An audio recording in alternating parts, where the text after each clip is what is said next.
20 kata-kata Islamik Ustadz Adi Hidayat. Mencaci itu tidak akan menambah kemuliaanmu dan tidak pula membuat yang kau caci berkurang keburukannya. Orang yang beriman pasti beramal saleh.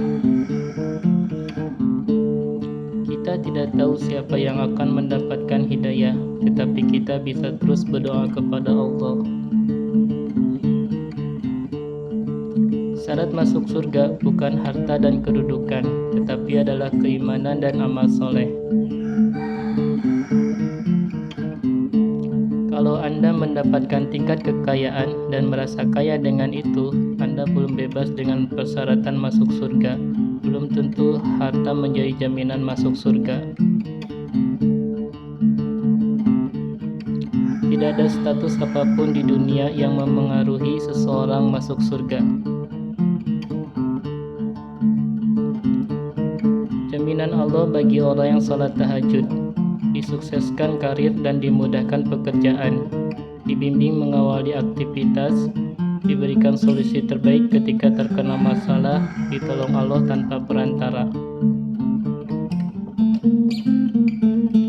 Jika ada yang lalai diingatkan, karena surga terlalu luas untuk sendirian. Lawan dari kaya adalah cukup, bukan miskin. Jadi sebetulnya ketika Allah menciptakan kita, rezeki kita cukup, tidak ada yang miskin. Yang menjadikan kita miskin itu perasaan kita yang tidak pernah cukup, dan bahwasanya Dia yang memberikan kekayaan dan memberi kecukupan. Allah senantiasa makbulkan doa kita, cuma cepat atau lambatnya. Jika sholat ditunaikannya lambat jugalah Allah makbulkan. Kalau pengetahuan Anda mau ditambah oleh Allah, mudah dalam belajar, kuat dalam ingatkan, tingkatkan takwamu kepada Allah, maka Allah akan ajarkan Anda pengetahuan. Hidayah bukan hanya diberikan untuk orang yang tidak beriman saja, tapi Allah berikan hidayah pada orang yang beriman juga untuk menguatkan imannya. Ketika seseorang mendapatkan ujian yang mengguncang jiwa, maka itu tandanya Allah ingin menaikkan derajat keimanan orang tersebut ke level tingkat iman yang lebih tinggi. Maka berbahagialah, karena ujian itu tanda cinta Allah kepada orang tersebut untuk meningkatkan kualitas hidupnya. Kalau tidak bisa bersaing dengan orang soleh dalam memperbanyak amal, maka bersainglah dengan para pendosa dalam memperbaiki diri. Cara sholat khusyuk: kenakan pakaian terbaik, perbaiki wudhu yang benar, hadirkan perasaan seperti sholat kita yang terakhir.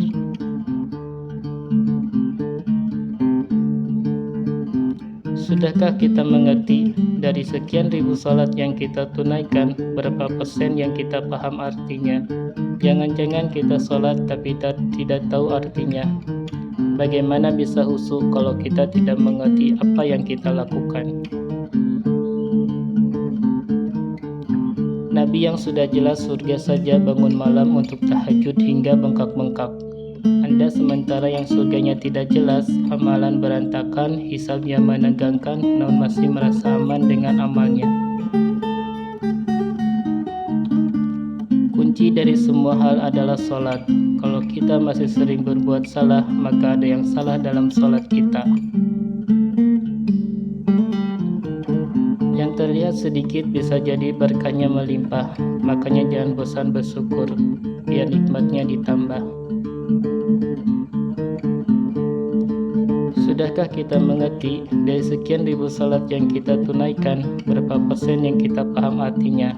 Jangan-jangan kita salat tapi tidak tahu artinya. Bagaimana bisa khusyuk kalau kita tidak mengerti apa yang kita lakukan?